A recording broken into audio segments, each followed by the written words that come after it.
Buenos días, estamos de nuevo en un podcast del Baja Brief con Mariana de Baja Legal Group. Muchas gracias por recibirnos, Mariana, como siempre. No, feliz, qué bueno que vinieron. Qué bueno. Hoy vamos a hacer un podcast en español. Va dirigido a nuestros amigos, compañeros y clientes mexicanos. Hay muchas preguntas que han ido surgiendo, muchos casos que nos han tocado en los que el cliente mexicano compara los procesos con los procesos de otros estados. Y la verdad es que como tenemos una comunidad mixta en Baja California Sur, una comunidad que ha ido evolucionando con procesos americanizados, canadienses y mexicanos, las cosas proceden de manera diferente y a veces es un poco complicado llegar a ese acuerdo o a ese entendimiento de cómo es que proceden acá los trámites, las situaciones, la resolución de problemas, ¿no? Entonces hay unos puntos que vamos a tocar el día de hoy y aquí Mariana, nuestra abogada de preferencia, nos va a explicar desde su punto de vista legal cómo es que se necesitan estas cosas y cómo es que se diferencian de otros estados del país, digamos. Pues sí, algo muy importante es precisamente que aquí las compraventas se dan de una forma distinta porque nos encontramos en una zona restringida. Entonces, la mayoría de los propietarios aquí son americanos, canadienses, extranjeros que no pueden comprar mediante una simple compraventa. Entonces, sus propiedades se encuentran en un fideicomiso. Entonces, al estar en un fideicomiso, el proceso de una compraventa, aunque tú seas mexicano el que va a comprar, pues no va a ser el mismo. ¿Por qué? Porque para ese proceso vamos a tener que extinguir ese fideicomiso para que tú puedas comprar. Entonces, de ahí de entrada, esa sería la principal diferencia y el motivo por el cual hay un funcionamiento distinto al resto del país. Yo, por ejemplo, soy de la Ciudad de México y cuando llegué aquí, a pesar de ser abogada y que me dedicaba al derecho inmobiliario, etcétera, para mí también fue aprender algo completamente nuevo porque se llevan de manera muy distinta las compraventas, las extinciones de fideicomiso, las cesiones de derecho, es muy distinto y pues obviamente tenemos figuras externas como el escrow que manejan aquí las transacciones que no se usan en el resto del país. En otras zonas restringidas como en Quintana Roo también hay figura del escrow, en Puerto Vallarta también, pero pues realmente fuera de esas zonas que están un poco más americanizadas, no vemos la figura del escrow porque inclusive no es una figura que esté regulada en México. Claro. Este es uno de los puntos más importantes y que más vemos que tenemos un choque de entendimiento, de cultura, en cuestión del funcionamiento de la cuenta escrow, también conocida como cuenta puente. ¿Por qué no empezamos platicando qué es la cuenta escrow? ¿Cómo es que funciona? El escrow es simplemente, hay dos partes, digamos, para términos prácticos, comprador y vendedor. Van a comprar un inmueble, alguien lo va a vender, la otra persona lo va a comprar, y para seguridad, como aquí se utiliza mucho, o bueno, eso sí se hace en el resto del país, de que hay un depósito inicial, ese depósito se va a escrow.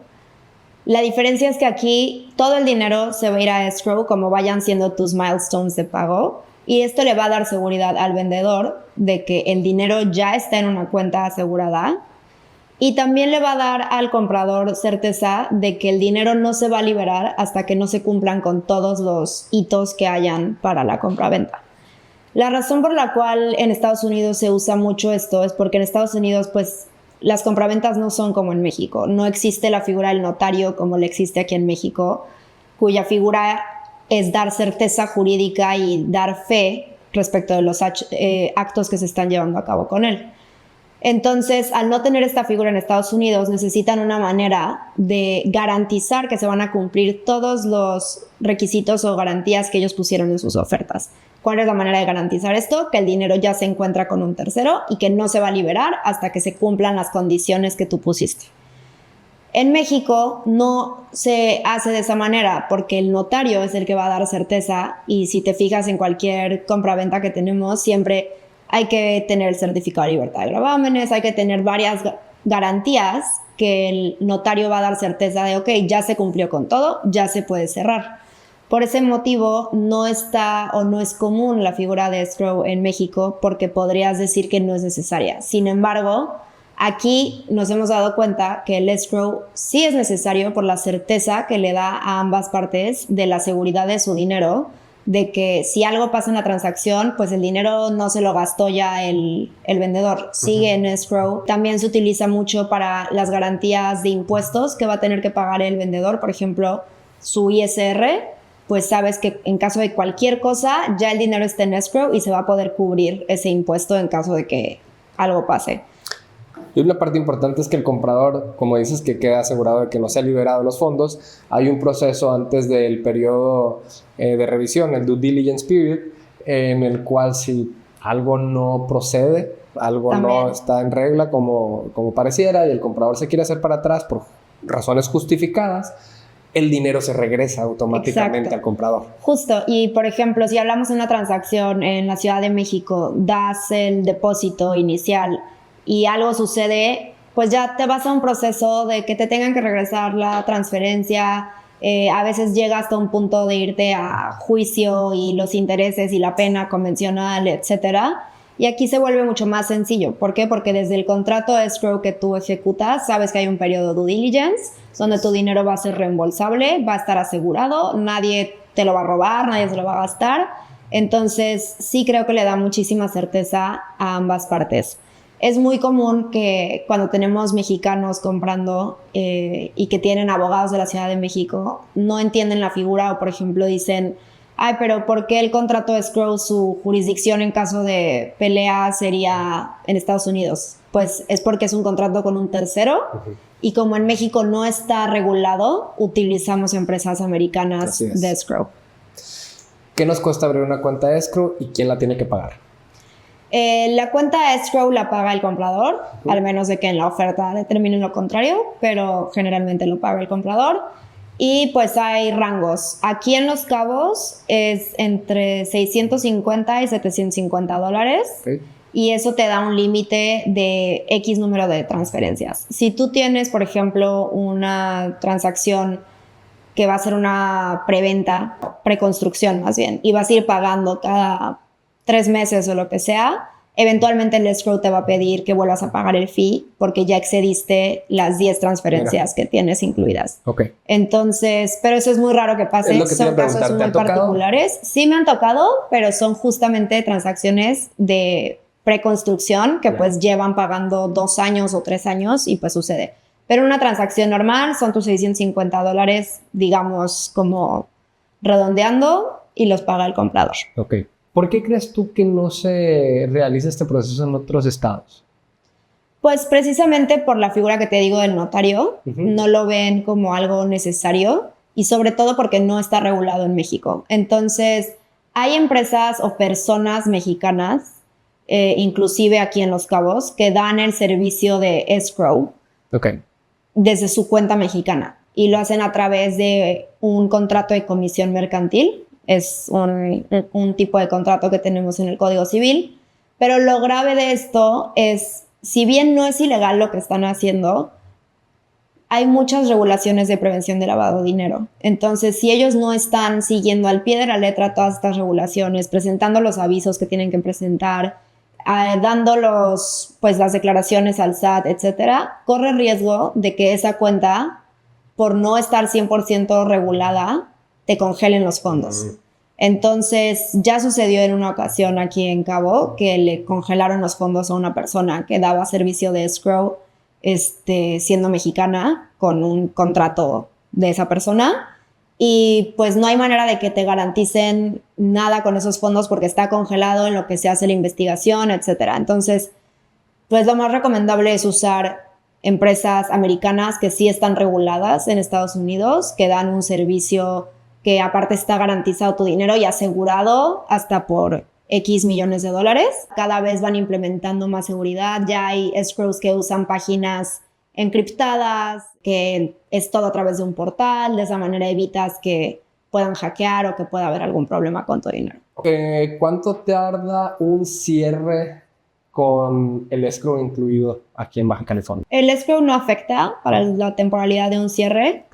es inmediato, o sea, cuando nosotros recibimos una oferta, en la oferta generalmente ponen qué escrow quieren usar.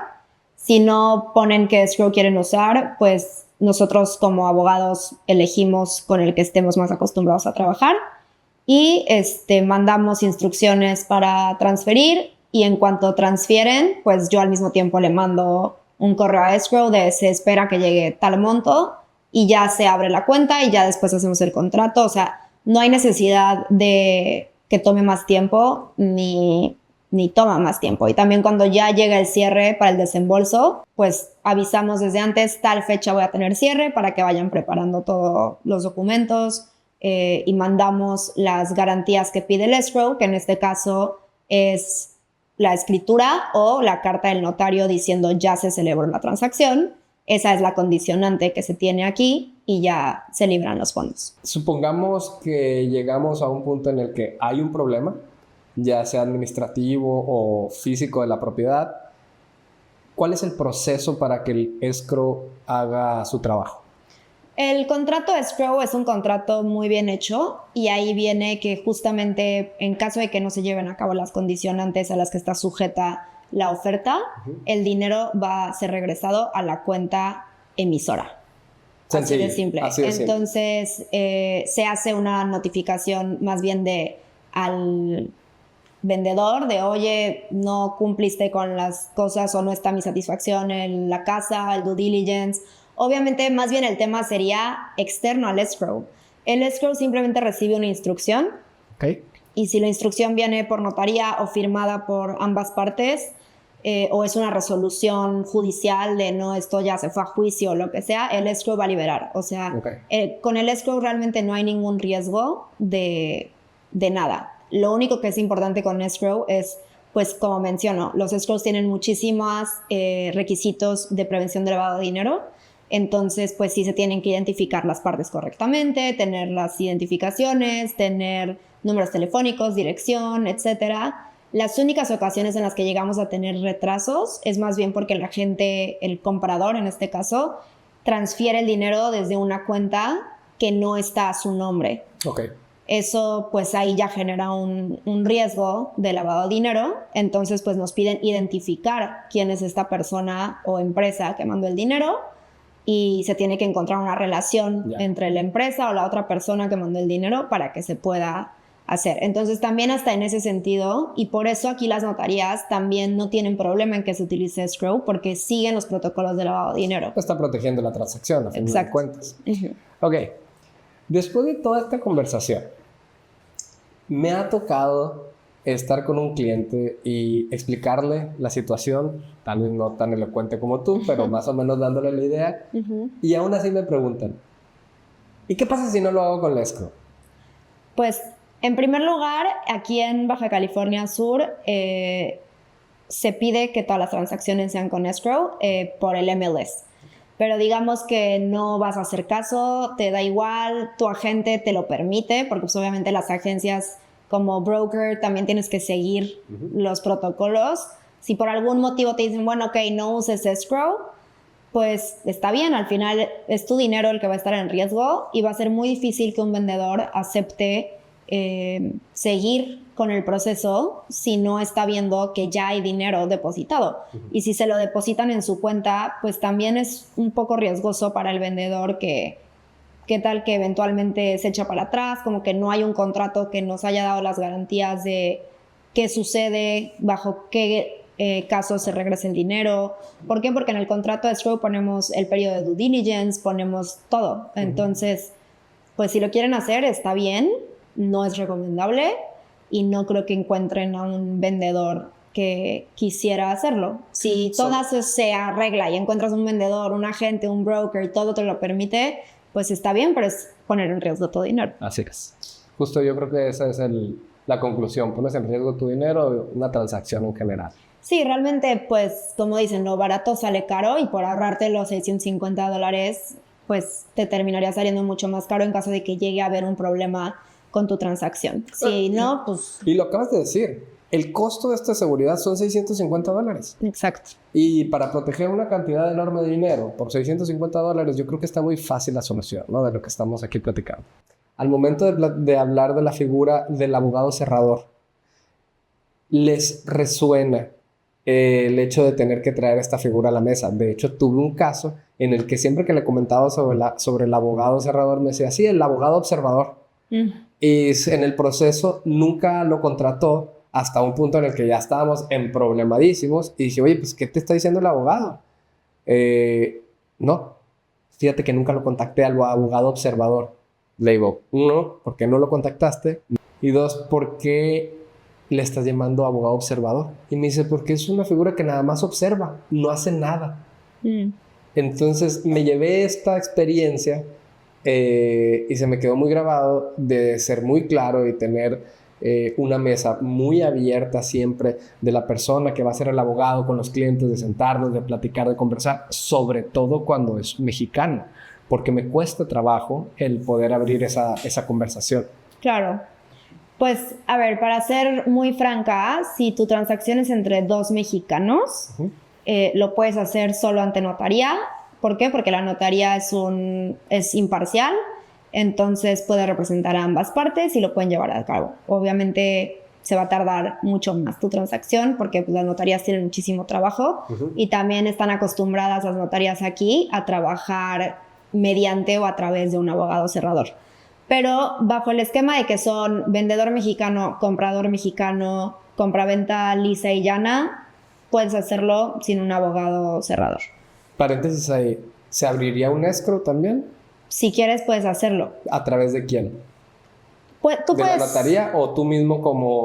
Tú mismo puedes, o a través de la notaría, pero pues no es tan común. Por eso es una de los motivos por los cuales pides un abogado. Ya. Y realmente aquí en Los Cabos o en Baja California Sur, al menos en los años que yo llevo trabajando aquí, es extremadamente raro ver una transacción de vendedor mexicano y comprador mexicano. Casi siempre hay vendedor mexicano, comprador extranjero, vendedor extranjero, comprador mexicano. Entonces, cuando ya se da alguna de esas figuras, sí o sí tiene que entrar un abogado. ¿Por qué? Por el tema del fideicomiso de una de las partes. Entonces, ya sea para constituirle el fideicomiso a quien te está comprando o para extinguirle el fideicomiso a quien te está vendiendo, necesitas el abogado. Fuera de esa, si te digo, es una compraventa lisa y llana entre mexicanos, lo puedes hacer. Sí creo que el abogado te ayuda muchísimo más en el tema de escrow, que seguramente va a ser una figura que las partes desconocen si ambos son mexicanos. En el tema de cómo funcionan aquí las agencias, que también pues es un poquito distinto y es mucho más formalizado a cómo es en el resto del país. El tema, simplemente por el hecho de las comisiones que tienen que ser a través de escrow, van a necesitar un escrow. Entonces desde ahí pues sí también necesitan esa certeza, y sobre todo nosotros llevamos el cierre de la mano con la notaría, pero pues la notaría no se encarga de absolutamente todo. Entonces también como abogado cerrador vamos de la mano con la notaría ayudando a que las cosas vayan haciendo más rápido, revisando el proyecto. O sea, a pesar de que las notarías pues no deberían de, sí tienen errores. Entonces, pues ayudamos en todo eso también. Ok. Sí, a mí me ha tocado que hay temas de resolución. A ver, llegas a una transacción donde está involucrado un ejido. X o Y problema. Y la verdad es que los abogados son los que nos terminan solucionando estos problemas y lo hacen muy bien. Y si no fuera por ellos y lo quisiéramos hacer inclusive como agentes o el propio comprador o vendedor, se puede volver algo eterno.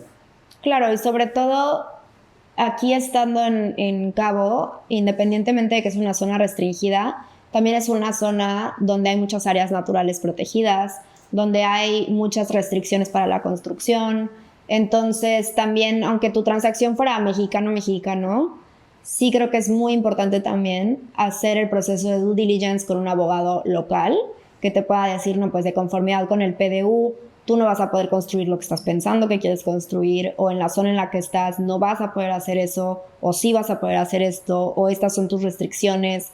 Porque también al trabajar con un abogado, nosotros entonces ya tenemos una responsabilidad de lo que te estamos diciendo y recomendando. Entonces, si yo te digo, no, sí vas a poder construir un edificio de 10 pisos compras el terreno porque yo te di esa recomendación, etcétera, y al final no puedes, pues yo voy a ser responsable por haberte dado esa recomendación. Tú como agente, por ejemplo, si lo dices, pues no vas a tener una responsabilidad porque no tienes la figura de un abogado. Entonces, también hace que tu transacción sea mucho más segura, sobre todo si es pues en zonas que sabemos que tienen muchas regulaciones, inclusive en el East Cape, que pensarías, no, pues es terreno súper virgen, también hay dunas, hay cosas que se tienen que proteger y no lo vas a ver cualquier persona solo al comprar. Paréntesis, el East Cape es una belleza, es un paraíso, solamente hay que saber cómo llegarle, qué es lo que se requiere. Si les interesa algo del East Cape, me avisan. Un tercer punto, ahora este va para mi lado. ¿Por qué las comisiones de bienes raíces de las compañías son del 7 al 8% en promedio aquí en Baja California Sur, cuando en otros lugares de México están del 4, 5, 6%? ¿Qué crees tú que le damos de valor nosotros para justificar ese 7 a 8%? Yo creo que es muy importante el hecho de la regulación que hay aquí a través del MLS, la certificación que tienen que tener, o sea, como la licencia que tienen que tener, y el servicio que dan es muy distinto en muchos otros estados. Obviamente no puedo criticar o decir que sea, peor, pero sí creo que aquí dan un servicio pues muy personalizado, muy diferente, mucho más seguro en toda la transacción. Están involucrados realmente más allá de solo decir, ya conseguí el cliente, aquí está la oferta, bye. O sea, realmente es un seguimiento que se da y te están protegiendo a través del MLS de lo que estás publicando, etcétera. O sea, esa plataforma da muchísima más certeza a los compradores y a los vendedores de que se está haciendo de forma correcta. Para platicar un poquito, los que no conocemos, el MLS es un sistema traído de Estados Unidos, se encuentra en algunos pocos estados de México, y es una plataforma Multiple Listing System, donde tenemos que dar de alta toda propiedad, tierra que vayamos a enlistar, y en el cual se hace una protección para los agentes que están enlistando y para los agentes que están comprando también. Y eso le da seguridad a los clientes de que las transacciones se hagan de una manera en que hay una institución y una figura autoritaria que está revisando todo el proceso. Que en el momento en el que hay una falla se reporta, se quita una licencia y te saca del mercado. Entonces es un castigo bastante fuerte que funciona y funciona en otros países. Se ha traído aquí, lleva años aquí en MLS y la verdad es que nos hace trabajar de una manera de mejor calidad.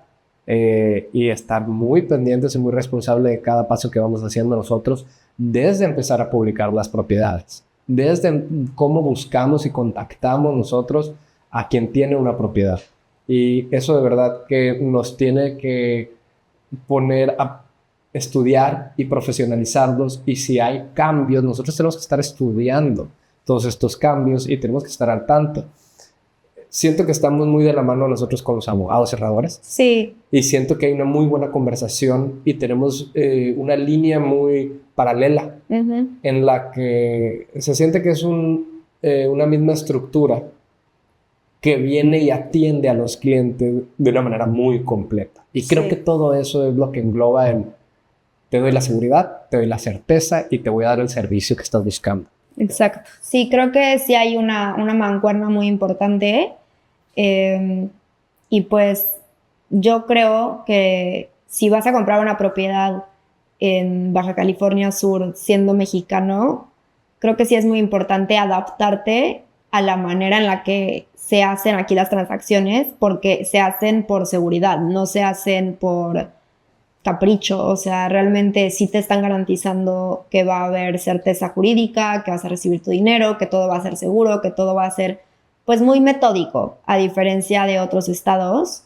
Y pues sí es un tema muy importante, la verdad. Ok, yo creo que por hoy ha sido muy buena información la que nos has dado. Muchas gracias, Mariana. Si hay dudas al respecto, por favor, contáctenos. Cualquiera de los dos van a estar en nuestra información. Y ojalá aquí hagamos equipo con alguien que nos eche una llamadita, ¿verdad, Mariana? Sí, perfecto. Ahora, muchas gracias. Va.